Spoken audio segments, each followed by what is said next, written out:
Hello amazing students and welcome back to the channel. तो आज के इस वीडियो में हम चैप्टर का रिमेनिंग एक्सप्लेनेशन देखने वाले हैं। Let us now try to make an LED glow. Activity 3.7 let us experiment. तो अब हमें देखना है कि एलईडी कैसे ग्लो करता है। Take two electric cells an LED of any colour, a cell holder that can fit two cells as shown in figure 3.8a and two lengths of electric wire. तो हमें ये एक्सपेरिमेंट करने के लिए क्या क्या चाहिए? दो सेल चाहिए, एलईडी चाहिए, सेल होल्डर चाहिए। ऐसा सेल होल्डर होना चाहिए जिसमें दो सेल अच्छे से फिट हो जाए, और दो इलेक्ट्रिकल वायर के छोटे टुकड़े चाहिए। Remove about 1 centimetre of the plastic covering from both ends of each wire to expose the metal. जैसे हमने पिछली बार दोनों वायर के ऊपर जो भी प्लास्टिक कवरिंग है वो 1 सेंटीमीटर तक हमने निकाल लिया था, कट कर लिया था, वैसे यहाँ पे भी करना है। Connect the two wires to the cell holder as shown in figure 3.10a। तो सेल होल्डर के दोनों एंड पे हम दो वायर को कनेक्ट करेंगे। Insert two cells in the holder, taking care that for each cell its negative terminal is toward the spring side of the holder as shown in figure 3.10b, and the battery is ready to use. How will you decide which is the positive terminal of this battery? तो cell holder में हम दोनों cell अच्छे से insert करेंगे, लेकिन यहाँ पे हमें एक इम्पॉर्टेंट चीज करनी है। जो भी स्प्रिंग साइड है होल्डर की, वहीं पे हमारे सेल का निगेटिव टर्मिनल आना चाहिए। तो हम कॉम्बिनेशन ऑफ सेल को बैटरी भी बोल सकते हैं। तो ये बैटरी अब रेडी हो गई यूज करने के लिए। How will you decide which is the positive terminal of this battery? तो अगर हमें बैटरी का पॉजिटिव टर्मिनल डिसाइड करना है तो हम क्या करेंगे? तो यहाँ पे दिया गया है the terminal of the holder which is connected to the positive terminal of one cell is positive, and the one connected to the negative terminal of the other cell is the negative terminal. तो cell है उस पे positive और negative terminal mention किए गए हैं। तो cell का पॉजिटिव टर्मिनल अगर सेल होल्डर के एक टर्मिनल से कनेक्टेड है तो वो कंसिडर होगा पॉजिटिव टर्मिनल, और सेल का निगेटिव टर्मिनल सेल होल्डर के टर्मिनल से कनेक्टेड होगा तो वो कंसिडर होगा negative terminal. Now connect the free end of the battery positive terminal wire to the longer wire of LED and the free end of the second wire to the shorter wire of LED as shown in figure 3.10c. Does the LED glow? तो जब हमने LED पढ़ा तो उसकी जो longer wire है उसको हम पॉजिटिव टर्मिनल कंसिडर करते हैं, और जो शॉर्टर वायर है उसको हम निगेटिव टर्मिनल कंसिडर करते हैं। तो बैटरी की पॉजिटिव टर्मिनल के वायर कनेक्ट करेंगे हम एलईडी के लॉन्गर वायर के साथ, और जो सेकेंड वायर है उसको हम कनेक्ट करेंगे शॉर्टर वायर ऑफ एलईडी के साथ। अब हमें ऑब्जर्व करना है कि जो एलईडी वो ग्लो कर रहा है या नहीं। Repeat the above step but interchange the wires connected to the LED as shown in figure 3.10d। Does the LED glow again? हमने जो एक्टिविटी पहले परफॉर्म की सेम एक्टिविटी हमें परफॉर्म करनी है, लेकिन क्या करना है, अब जो वायर है उनको इंटरचेंज करना है। तो हम बैटरी की पॉजिटिव टर्मिनल की वायर कनेक्ट करेंगे शॉर्टर वायर ऑफ एलईडी के साथ, तो जो दूसरी वायर है उसको कनेक्ट करेंगे हम जो एलईडी की लॉन्गर वायर है उसके साथ। अब हमें देखना है कि एलईडी ग्लो कर रहा है या नहीं। You should have observe that the LED glows in the first case and do not glow in the other. जब हम लॉन्गर वायर एलईडी की कनेक्ट करते हैं पॉजिटिव टर्मिनल के साथ, और जो शॉर्टर वायर है उसको कनेक्ट करते हैं निगेटिव टर्मिनल के साथ, तब भी एलईडी ग्लो करता है। It is because the current can pass through the LED in one direction only. The current pass through the LED only when the positive terminal of the LED is connected to the positive terminal of battery, and the negative terminal, that is shorter wire of the LED, is connected to the negative terminal of the battery. तो हमेशा हमें ये ध्यान देना है कि जो longer wire है एलईडी की वो कनेक्टेड रहे positive terminal of the battery के साथ, और जो शॉर्टर वायर है वो निगेटिव टर्मिनल के साथ कनेक्टेड रहे। जब भी करंट एलईडी से पास होगा तो वो ग्लो करेगा। एलईडी जब भी हम सर्किट में यूज करेंगे तब उसका जो कनेक्शन है वो प्रॉपर होना चाहिए, तभी वो ग्लो करेगा। When current passes through the LED, it glows. Always take care to connect an LED correctly in the circuit to make it glow. तो नॉर्मल बल्ब के केस में क्या होता है, जो सेल है उसके दोनों वायर हम बल्ब के दोनों एंड पे कैसे भी कनेक्ट करें तब भी वो बल्ब ग्लो कर रहा है। तो आगे दिया है dive deeper. Sometimes you may come across a device in which the cells are place side by side, then how are the terminals of the cells connected. तो कुछ डिवाइस ऐसे होते हैं जिसमें cells side by side placed होते हैं, तो उनके टर्मिनल एक दूसरे से कैसे कनेक्टेड होते हैं। तो एक सेल का पॉजिटिव टर्मिनल दूसरे सेल के निगेटिव टर्मिनल के साथ कनेक्टेड रहता है। If you carefully look inside the battery compartment, you will usually see a thick wire or metal strip connecting the positive terminal of one cell to the negative terminal of the next। तो आपने देखा होगा जो battery के compartment होते हैं उसमें एक मेटल स्ट्रिप लगाया जाता है। तो ये मेटल स्ट्रिप एक सेल के पॉजिटिव टर्मिनल को दूसरे सेल के निगेटिव टर्मिनल के साथ कनेक्ट करती है, और ये जो सेल है वहां पे प्रॉपरली प्लेस्ड होने के लिए वहां पे प्लस माइनस सिंबल भी मेंशन किए जाते हैं। तो अब जानते हैं इलेक्ट्रिक स्विच के बारे में। तो आइए देखते हैं ये गर्ल क्या कहती है। How does a switch turn on और ऑफ द टॉर्च लाइट। तो स्विच की हेल्प से जो टॉर्च लाइट होती है वो कैसे ऑन और ऑफ होती है ये अब हमें जानना है। तो उसके लिए आगे एक एक्टिविटी दी गई है। Activity 3.8, let us construct. Collect 2 drawing pins, a safety pin और a paper clip, 2 wires and a small piece of cardboard. तो हमें इस एक्टिविटी के लिए 2 ड्राइंग पिन्स चाहिए, सेफ्टी पिन चाहिए, 2 वायर चाहिए और कार्डबोर्ड पेपर का एक छोटा सा पीस चाहिए। तो देखो आगे क्या करना है हमें। Insert a drawing pin through the ring of the safety pin and fix it to the cardboard piece, ensuring that the safety pin can rotate freely as shown in figure 3.11a। तो safety pin का एक and हमें drawing pin के साथ cardboard के साथ fix करना है, और हमें ध्यान देना है कि सेफ्टी पिन का जो दूसरा एंड है वो फ्रीली रोटेट कर पाए। तो आपको अच्छे से 3.11a फिगर में देखने को मिलेगा। तो हमें दूसरी ड्राइंग पिन कार्डबोर्ड पे ऐसे फिक्स करनी है ताकि सेफ्टी पिन का जो फ्री एंड है उसको टच कर पाए। ये आपको अच्छे से फिगर 3.11b में देखने को मिले। जो 2 वायर के पीसेस हमारे पास है उन दोनों वायर के पीसेस को हमें कनेक्ट करना है दोनों ड्राइंग पिन के साथ, और बन गया हमारा स्विच। अब इस स्विच को हमें टेस्ट करना है। Connect a wire to each drawing pin. Our switch is ready. Let us now test our switch. Connect the electric cell lamp and switch as shown in figure 3.12a. Does the lamp glow? तो हम यहाँ पे electric cell lamp switch को एक दूसरे के साथ wire की हेल्प से कनेक्ट कर रहे हैं। ये सब कनेक्शन करने के बाद आप देख पा रहे हो पहले फिगर में कि सेफ्टी पिन का जो फ्री एंड है वो टच नहीं कर रहा है ड्राइंग पिन के साथ। उस केस में लैम्प ग्लो भी नहीं कर रहा है। और अगर आप दूसरी फिगर में देखोगे कि सेफ्टी पिन का जो फ्री एंड है उसको हम टच कर रहे हैं ड्राइंग पिन के साथ, तब उस केस में लैम्प ग्लो कर रहा है। तो लैम्प ग्लो होने के लिए सारे के सारे कंपोनेंट एक दूसरे को अच्छे से कनेक्ट होने चाहिए, कोई गैप नहीं रहना चाहिए। तब भी क्या होगा कि सर्किट पूरा का पूरा कंप्लीट होगा, उससे इलेक्ट्रिसिटी फ्लो होगी और लैम्प ग्लो करेगा। When the safety pin touches both drawing pins, it closes the gap and complete the path and allows the current to flow. We call this the on position where the circuit is closed and current flows from the cells positive to negative terminal making the lamp glow. देखो हमें दोनों figure को अच्छे से observe करना है। अगर हम दूसरे फिगर की बात करें तो उसमें जो सेफ्टी पिन है वो दोनों ड्राइंग पिन को अच्छे से टच कर रही है। दूसरे फिगर में कोई गैप नहीं रह रहा है, उसमें से करंट अच्छे से फ्लो कर रहा है। तो उसमें जो स्विच है वो ऑन पोजीशन में है और उस सर्किट को हम क्या बोलेंगे, क्लोज सर्किट। और जो पहली वाली फिगर है उसमें लैम्प ग्लो नहीं कर रहा है क्योंकि एक फ्री एंड सेफ्टी पिन का ड्राइंग पिन के साथ टच नहीं कर रहा है, तो उस सर्किट को हम बोलेंगे ओपन सर्किट। और जो हमारा स्विच का पोजीशन होगा वो होगा ऑफ पोजीशन। कहीं ना कहीं उसमें गैप रह रहा है, उस वजह से करंट फ्लो नहीं कर पा रहा है और लैम्प ग्लो नहीं हो रहा है। When the safety pin does not touch the second drawing pin, the gap in the circuit prevents current flow and the lamp does not glow.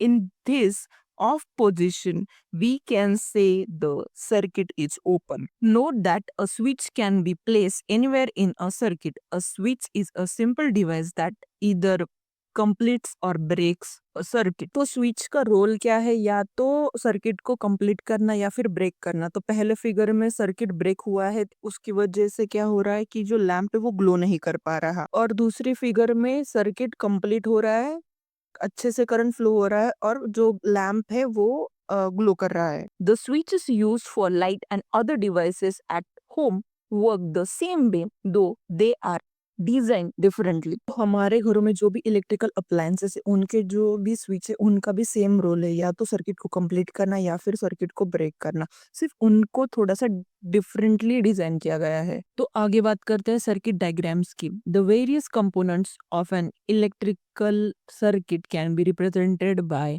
Symbols shown in table 3.2। आगे दिए गए table में हमें कुछ इलेक्ट्रिकल कंपोनेंट दिए हैं और उनके सिंबल दिए हैं। अगर हमें कोई सर्किट डायग्राम निकालनी है या फिर कोई इलेक्ट्रिकल कंपोनेंट किसी को बताना है तो हर बार हम उसकी ड्राइंग नहीं निकालेंगे, हम उनको रिप्रेजेंट करेंगे सिंबल्स के थ्रू। तो हमारा पहला कंपोनेंट है इलेक्ट्रिक सेल, तो हम सेल की डायग्राम नहीं निकाल रहे, उसको रिप्रेजेंट करें सिंबल के थ्रू। एक बड़ी लाइन है और एक छोटी लाइन है। जो बड़ी लाइन है उसको हम पॉजिटिव टर्मिनल कंसिडर करेंगे और जो छोटी लाइन है उसको हम निगेटिव टर्मिनल कंसिडर करेंगे। नेक्स्ट है बैटरी यानी कि कॉम्बिनेशन ऑफ सेल, तो उसका सिंबल दिया गया है। एक है पॉजिटिव टर्मिनल, दूसरा negative terminal. Negative terminal next के पॉजिटिव टर्मिनल से कनेक्टेड है। तो आगे का हमारा कंपोनेंट है इलेक्ट्रिक लैंप, उसका सिंबल दिया गया है। एलईडी का सिंबल दिया गया है। तो स्विच ऑन पोजीशन ऐसे रिप्रेजेंट करते हैं और स्विच की ऑफ पोजीशन ऐसे रिप्रेजेंट करते हैं, और वायर को हम हॉरिजॉन्टल लाइन से रिप्रेजेंट करते हैं। तो एलईडी में एक ही डायरेक्शन में करंट फ्लो होता है। तो एलईडी के सिंबल में जो ट्रायंगल दिया गया है वो करंट फ्लो की डायरेक्शन बताता है। पॉजिटिव टर्मिनल से निगेटिव टर्मिनल तक करंट फ्लो होता है।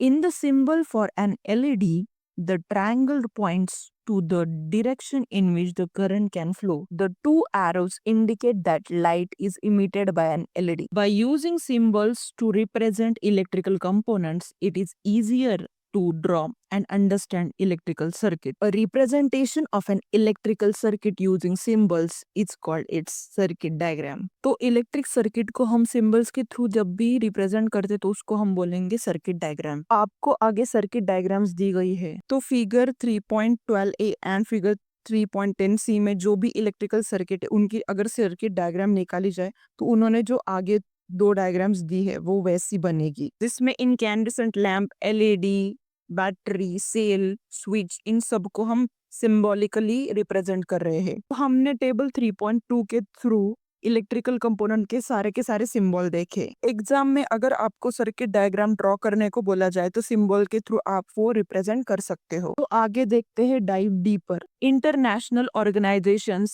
सच as International Electrotechnical Commission IEC, American National Standards Institute and the Institute of Electrical and Electronics Engineers IEEE create standard symbols for electrical and electronic parts. तो कुछ international organisations जैसे कि IEC, IEEE ये symbol decide करते हैं। तो अलग अलग कंट्री में ये सेम सिंबल्स यूज होते हैं। Using the same symbols across the world helps people from different countries and industries understand each other easily. तो आगे जानते हैं इलेक्ट्रिकल कंडक्टर और इंसुलेटर के बारे में। Electrical conductors and insulators. Suppose we make wires of materials other than metal and use them for making the electrical circuit. Do you think the electric current will pass through those materials in such a circuit? तो भी electrical wire होती है, उनमें metal का use किया जाता है। अगर हम उसमें मेटल का यूज ना करके दूसरे मटेरियल का यूज करें तो उन इलेक्ट्रिकल वायर से करंट फ्लो होगा। तो आइए जानते हैं एक्टिविटी के through. Activity 3.11 let us identify. Connect an electric cell and a lamp while leaving the two ends of wires free at shown in figure 3.15a. हमें इलेक्ट्रिक सेल और lamp को wires के थ्रू कनेक्ट करना है और जो wires के दो फ्री एंड्स है उनको वैसे ही रखना है जैसे कि आप 3.15a फिगर में देख पा रहे हो। अब ये जो दो फ्री एंड्स है वायर के वो थोड़ी देर के लिए हम एक दूसरे को कनेक्ट करके देखेंगे कि लैम्प ग्लो कर रहा है या नहीं। Touch the two free ends of the wires momentarily. Does the lamp glow? If yes, our tester is ready. We can use this tester to identify the materials through which electric current passes. अगर lamp glow कर रहा है which means our tester is ready. तो इसी tester की help से हम identify करेंगे कौन से मटेरियल से इलेक्ट्रिक करंट पास होता है। Collect objects of different materials such as metal spoon, coins, cork, rubber, glass, keys, pins, plastic scale, wooden block, aluminum foil, candle, needle, cardboard paper and pencil lead. तो B figure में दिख रहा है कि वहां पे स्पून है। ऐसे ही हम ये जो भी डिफरेंट डिफरेंट मटेरियल है उनको वहां पे रखेंगे और चेक करेंगे कि लैम्प ग्लो कर रहा है या नहीं, यानी कि उस पर्टिकुलर मटेरियल से करंट फ्लो हो रहा है या नहीं। One by one touch the free ends of the testers wire to both ends of each object you have collected. Make sure the wires do not touch each other. Does the lamp glow every time? Record your observations in table 3.3. तो जो भी हमारे observations आएंगे वो हमें table 3.3 में mention करने हैं। Table 3.3 Identifying conductors and insulators. तो देखो टेबल में क्या क्या दिया है, ऑब्जेक्ट्स के नेम दिए हैं, जिस मटेरियल से वो बना है वो मेंशन किया है, उस पर्टिकुलर ऑब्जेक्ट को रख के टेस्ट करके हमारा लैम्प ग्लो कर रहा है या नहीं ये हमें मेंशन करना है, और उसके हिसाब से हमें कंक्लूड करना है कि वो कंडक्टर होगा या इंसुलेटर होगा। देखो सिंपल है, जिस भी ऑब्जेक्ट से इलेक्ट्रिक करंट पास होगा उससे लैम्प ग्लो होगा, वो मटेरियल या फिर वो पर्टिकुलर ऑब्जेक्ट होगा कंडक्टर। और जिस ऑब्जेक्ट से इलेक्ट्रिक करंट फ्लो नहीं होगा यानी कि लैम्प ग्लो नहीं होगा वो होगा इंसुलेटर। पहला हमारा ऑब्जेक्ट है स्टिक, वो है वुडन मटेरियल से बनी हुई, उससे लैम्प ग्लो नहीं होगा तो वो कंडक्टर हो गया इंसुलेटर, तो वो होगी इंसुलेटर। नेक्स्ट है स्केल, वो बनी हुई है प्लास्टिक से, उससे लैम्प ग्लो होगा नहीं, ये इंसुलेटर हो गया कंडक्टर, तो डेफिनेटली ये होगी इंसुलेटर। नेक्स्ट है बैंगल, ये बनी हुई है ग्लास से, इससे लैम्प ग्लो नहीं होगा, इससे करंट नहीं फ्लो होगा, विच मीन्स ये है insulator. Paper strip, paper strip बनी है पेपर से, उससे लैम्प ग्लो नहीं होगा और वो होगी इंसुलेटर। कैंडल, कैंडल बनी है वैक्स से, उससे लैम्प ग्लो नहीं होगा तो ये भी हो गया इंसुलेटर। नेक्स्ट है की बनी होती है मेटल से, यस इससे लैम्प ग्लो होगा, उससे इलेक्ट्रिक करंट फ्लो होगा, तो ये हो गया कंडक्टर। इरेजर, इरेजर बना हुआ है रबर से, रबर से लैम्प ग्लो नहीं होगा, उससे इलेक्ट्रिक करंट पास नहीं होता है, तो वो होता है इंसुलेटर। कॉइन, तो कॉइन बना हुआ है मेटल से, तो मेटल से इलेक्ट्रिसिटी पास होती है, लैम्प ग्लो होता है, वो होता है conductor. Aluminium foil, aluminium foil बनी होती है एल्यूमिनियम से, उससे इलेक्ट्रिसिटी पास होती है, लैम्प ग्लो होता है और वो होता है कंडक्टर। Analyze your observations.